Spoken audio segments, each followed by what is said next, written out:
Fala, empresários e empresárias, sejam bem-vindos a esse novo quadro do nosso canal do YouTube que se chama Diagnóstico Financeiro em 10 Minutos. Como é que funciona esse quadro? Não sei se vocês estão vendo uma tela aqui, não sei se dá para ver inteira, mas a gente vai colocar no vídeo.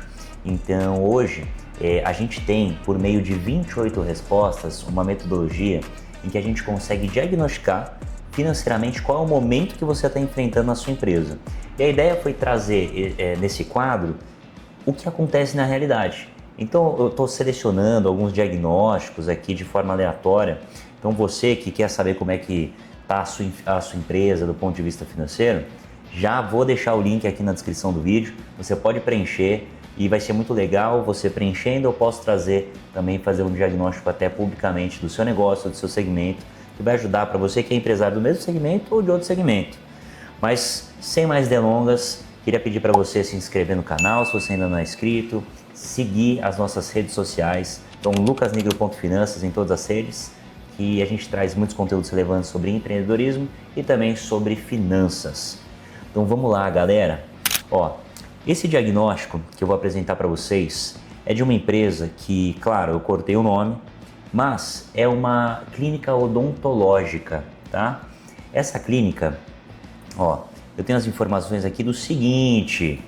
Charlinhos, o que você acha, cara? Você acha que o resultado vai ser bom ou vai ser ruim dessa empresa aqui, bicho? Vamos ver, né? Espero bom. Essa empresa, ela fatura R$200 mil, tá? E ela tem 15 colaboradores, beleza?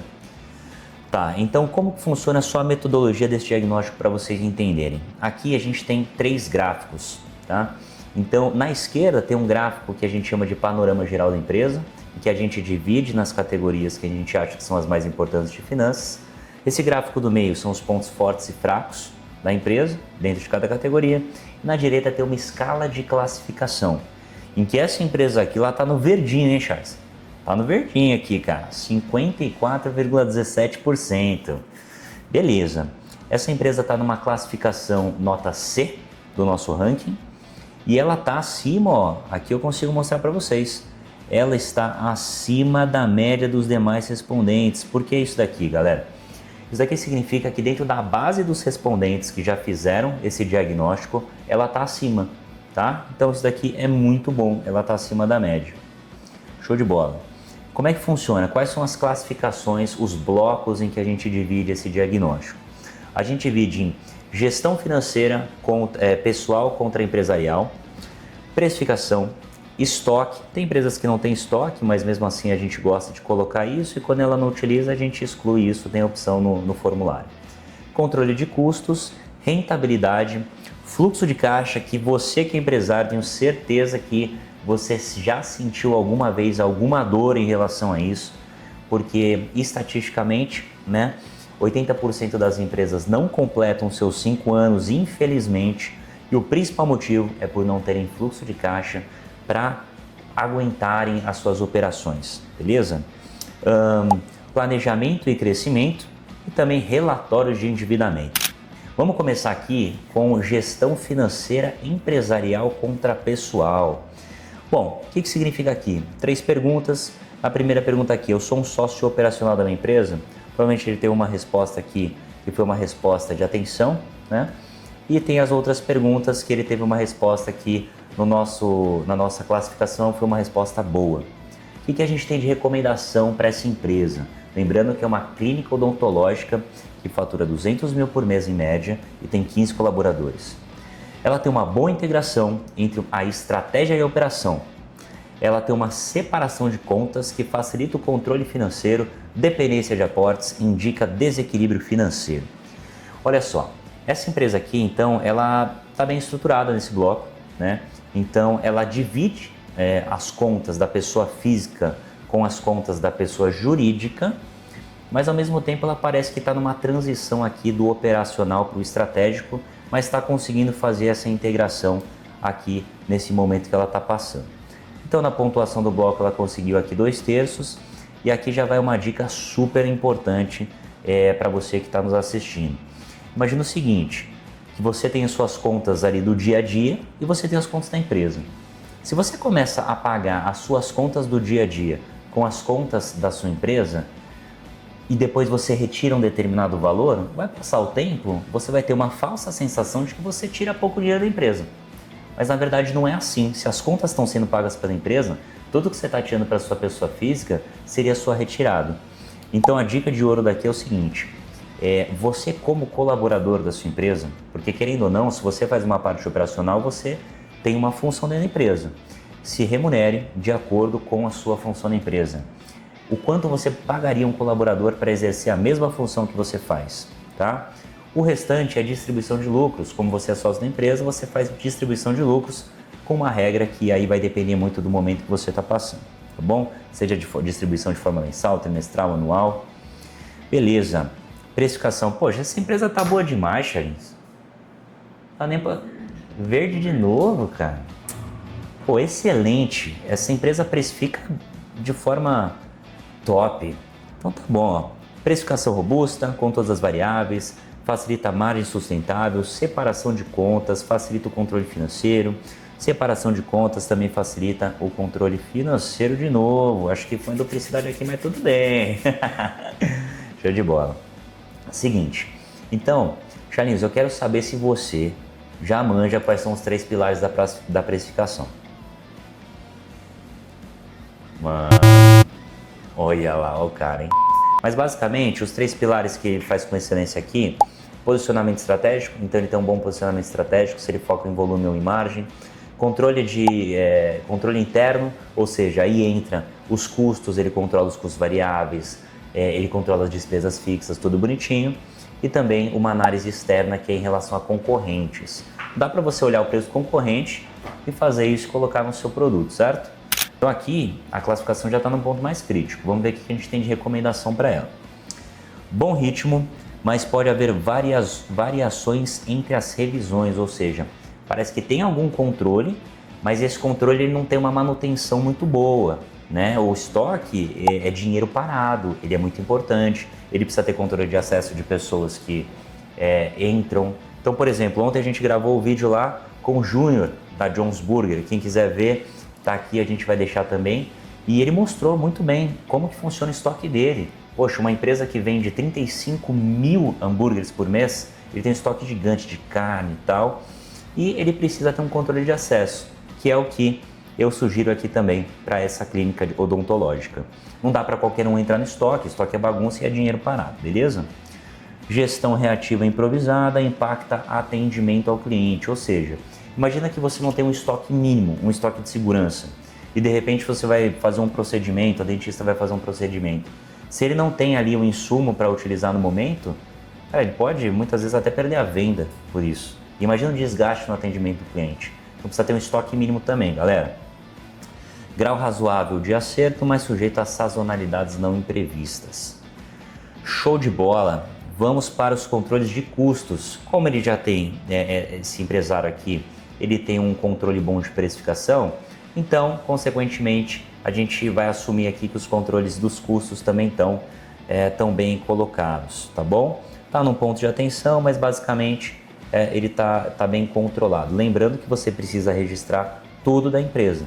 O extrato é matemático, então ele precisa estar conciliado em algum sistema, ele precisa ser acompanhado de alguma forma, beleza? Se você não faz isso, pessoal, amanhã já faça isso, empresário, porque vai mudar a sua clareza sobre o seu negócio. Beleza, agora vamos falar sobre rentabilidade. Bom, rentabilidade, pessoal, é o que o seu negócio deixa na última linha. E muitas pessoas confundem uma coisa aqui. Um negócio, ele pode ser rentável e não lucrativo, ou o negócio para ser rentável, precisa ser lucrativo também? Charlinhos, eu te pergunto isso, cara. Vou repetir minha pergunta. Um negócio para ser rentável precisa ser lucrativo? Ou um negócio para ser lucrativo ele precisa ser rentável? Para ser lucrativo tem que ser rentável. Ou o contrário. Então as duas se encaixam? Elas se complementam. Sabe por quê? Imagina o seguinte, você vai abrir uma clínica odontológica. Você coloca lá 1 milhãozinho para abrir essa clínica. Uma grana, não é? Beleza, você colocou dinheiro, você colocou um capital. Essa clínica ela começa a dar R$5 de lucro. Ela é lucrativa, não é? Gera R$5. Mas ela não é rentável. Porque não está valendo a pena esse dinheiro que você colocou. Então esse capital que você alocou nessa empresa, ele não está te rendendo, cara. Hoje, se você colocar 1 milhão ali, liquidez diária, quase sem risco praticamente, com exceção do Banco Master, né? Mas é o seguinte, damos risada, mas foi uma desgraça, pessoal. Isso aí foi só uma brincadeirinha sem graça, na verdade. Então, se você pega, é uma empresa que ela não é rentável, entendeu? Então a gente precisa sempre avaliar isso, porque querendo ou não, quando você abre uma empresa, você acaba virando funcionário da sua empresa, muito provavelmente por muito tempo, e se ela não for rentável, pode não ter sido uma decisão financeira correta. Claro que existem outras coisas que estão envolvidas aqui, sonho, né? Tem muitas pessoas que sonham em empreender. Para elas, às vezes, ter um lucro menor que a rentabilidade, aposta mais no futuro, pode fazer sentido. Mas aqui está a diferença certa entre os dois, beleza? Então, o que a gente tem de recomendação aqui para rentabilidade? Então, ponto crítico. Olha o que ela respondeu aqui. A pergunta seria, eu sei se o meu retorno sobre o investimento realizado no meu negócio vale a pena? Exatamente. Então tá essa explicação para você, tá bom? Entre rentabilidade e lucratividade, que já vai te ajudar muito para você entender se o seu negócio é rentável ou não. Então, ó, decisões de investimento sem base racional propensas a erro, ok? Lembrando que a gente sempre divide a parte emocional e a parte racional, por mais que muitas vezes elas entrem em conflito. Fluxo de caixa, galera. Falei, olha lá. Isso daqui é a maior dor dos empresários. Se a gente pegar aqui, ó, ponto crítico, o ponto mais crítico dessa clínica odontológica. Então, ela não sabe o volume mínimo de vendas para cobrir os custos, ou seja, ela não sabe calcular o ponto de equilíbrio, galera. Seguinte, cálculo fácil para ponto de equilíbrio. Pega o quanto você tem de gastos fixos. Então, fala aí, Charlins. Vou te provocar, mano. Você vai virar especialista em finanças, bicho. O que é um gasto fixo aqui? Vamos lá. Aluguel. Opa, isso aí. O que mais? Funcionário. Também, Salário. também. Fornecedor. Fornecedor, não. Não. É que depende. É que dá para negociar com o fornecedor. Mas não é bem assim. A classificação de um fixo é assim. Para pensar o seguinte. Independente da sua empresa vender ou não, entregar o serviço ou não, você vai precisar continuar pagando. Então, um exemplo claro para fixar na mente foi a pandemia. Muitas empresas continuaram pagando aluguéis, colaboradores, enfim, mesmo sem vender, mesmo de formas fechadas. Então, isso daqui é fixo, beleza? Então, um cálculo rápido. Pega o quanto tem de gasto fixo e divide pelo percentual da margem de contribuição. E o que é a margem de contribuição? Custo. Receita menos deduções e custos variáveis, beleza? Aí vai dar a margem de contribuição. Sobrou isso daí, você coloca em percentual, ou seja, você pega a margem de contribuição, divide pela receita. Vai dar lá 0,7. Então isso quer dizer que é 70%. Você pega o fixo, divide por isso, pumba, vai dar o seu ponto de equilíbrio. Quanto você precisa faturar para cobrir os seus custos. Exposição a riscos de falta de recursos operacionais. Ou seja, se não existe uma previsibilidade de fluxo de caixa, como você vai saber o quanto você pode investir, o quanto você pode distribuir de lucro, né? Então é muito importante a gente ter esse controle. Não só lançar tudo que acontece, mas também lançar toda a previsibilidade disso. Por mais que ela mude, né? Planejamentos foram feitos para ter um norte na empresa, mas para serem ajustados, tá bom? Caixa vulnerável e sem previsão de solvência. Aí é complicado, porque imagina o seguinte, deu pau amanhã. Você sabe me dizer se o que você tem de caixa, né, o que você tem de ativos, é o suficiente para fechar a sua empresa? Se a sua empresa ela não cresce, ela decresce, porque existem os passivos ocultos que vão acontecer ao longo do tempo. Então, o colaborador, quando está contigo, quanto mais tempo vai passando, os meses vão passando, vai gerando um passivo, querendo ou não, tá? E esse passivo uma hora vai ter que ser pago. As férias são pagas, né? Depende de como for, mas uma vez no ano, 2 vezes no ano. O 13º é pago ali 2 vezes no ano ou 1 vez no ano. Então, pessoal, isso daí a gente precisa ter noção. Mas claro que isso daqui já é um indicador, mas que a gente entra em índices, né, de solvência, que não sei nem se vem ao caso aqui. Mas é entender o quanto que você tem de caixa, para quanto tempo que você tem o caixa. Acho que isso é o mais importante que eu sugiro para vocês. Saibam disso. Aonde que você vai ter ruptura de caixa. Porque isso daqui é o que deixa o empresário dormir de noite. Se você tem caixa, você consegue dormir. Se você não tem caixa, bicho, a chance de você não dormir bem é muito grande. Então cuidado, tá? Legal, planejamento e crescimento, muito bem aqui também, só um pontinho de atenção. Segurança e menos chance de endividamento, pelo que ela tem ali de planejamento.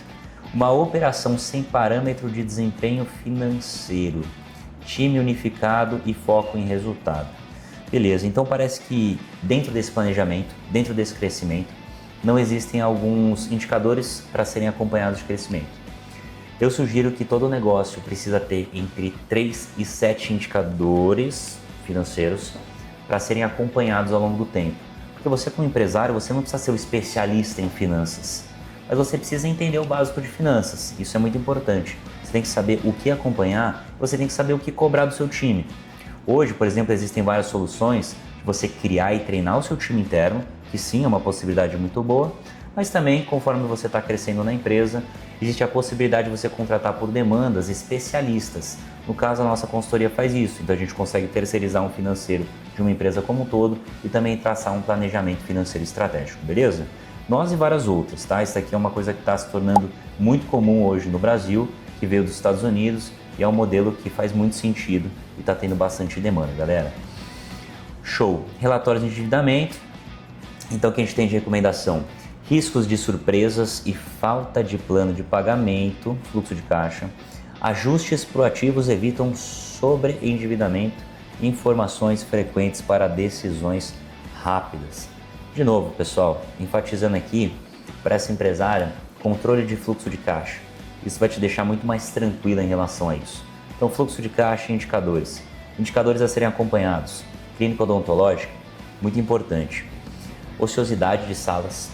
Então aqui está a sua capacidade de entrega, mas aí não é muito do financeiro, mas é um indicador que eu sugiro que você acompanhe sempre. Quantidade de no-show, de pacientes que agendam, tomam tempo das suas salas, mas acabam não indo, ou seja, você tem esse custo, você manteve, mas aqui vale algumas ressalvas, colocar no contrato talvez alguma multa, por mais que às vezes você não vá aplicar, você tem isso na manga para deixar a coisa séria, tá? Você precisa saber quanto você fatura, faturamento por colaborador é uma questão muito importante aqui. Que mais? Margem de contribuição é crucial, beleza? Aqui estão algumas indicações para você. Chegamos ao relatório final no overview, nos pontos fortes e fracos. Então se a gente perceber aqui, Charlins, ó, a gente tem alguns gráficos. Eu adoro esse daqui, ó. Matriz de Eisenhower. O que é isso? Basicamente a gente pega 4 quadrantes, tá? A gente tem aqui um quadrante de atenção, um quadrão bom, um quadrão ruim, um quadrante crítico. Galera, crítico, C e F. O que é prioridade? Resolver gestão de estoque e fluxo de caixa. É claro que tem empresas, às vezes, que elas não têm braço o suficiente para fazer uma baita de uma gestão de estoque. E tudo bem, existem momentos. Como a gente viu ontem no vídeo, falando com o Júnior, gostei muito de uma analogia que ele fez, que foi o seguinte, é a analogia do presidiário. O empresário ele começa preso dentro de uma cela, certo? Então ali ele está muito limitado, ele está preso, ele está no operacional, não tem o que fazer 100%, tudo depende dele e tal. E chega em determinado momento que ele sai da cela, mas ele fica incondicional. O que é isso? Apagador de incêndio. O cara está com uma tornozeleira eletrônica. Então qualquer coisa que acontece, ele volta para a operação, ele tem que saber fazer a operação. Existe o terceiro momento em que ele realmente corta essa tornozeleira e ele começa a entrar para uma parte mais estratégica, mas eu não concordo que exista um sócio que não seja investidor, né? E que ele não participe do operacional da empresa. Não dá para você soltar o operacional e mandar um abraço, tá? De certa forma você sempre está preso no operacional, mas assim, preso eu digo no sentido de potencializar. É onde você vai colocar o seu tempo, né? Para você focar e conseguir extrair a maior produtividade em cima disso. Beleza? Galera, era isso. Então, se vocês quiserem fazer um diagnóstico como esse e que eu avalie aqui publicamente, sem colocar o nome, claro, eu faço isso daqui, o link vai estar na descrição. Você que não se inscreveu no canal ainda, eu peço para você se inscrever. Agradeço pelo seu tempo, espero que tenha te ajudado. Se ficar alguma dúvida também em relação a isso, você que tem uma clínica odontológica ou qualquer outro negócio, pode deixar aqui nos comentários que a gente vai responder. Então, sucesso nos negócios, tamo junto!